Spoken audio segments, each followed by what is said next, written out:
கிருஷ்ணர் கோயில் போனோம். ஆனால் அதுக்கு சான்ஸ் வரல நம்மளுக்கு. கடவுள் இது ஆங்காளம்மா கோயிலுக்கு வர்றோம். ஏதோ ஒரு கோயில் இன்னைக்கு கும்பிட்டா ஒரு மனசுனா ஒரு தர்மமாக இருக்கும். கிருஷ்ணர் பார்க்காத ஒரு அம்மன் வந்து பார்த்தான். எல்லாம் கடவுளை ஒன்று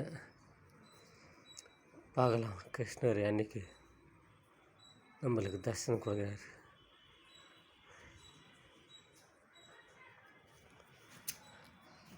இது பூத்தலப்பட்டு குட்டை மேலே இருக்குது.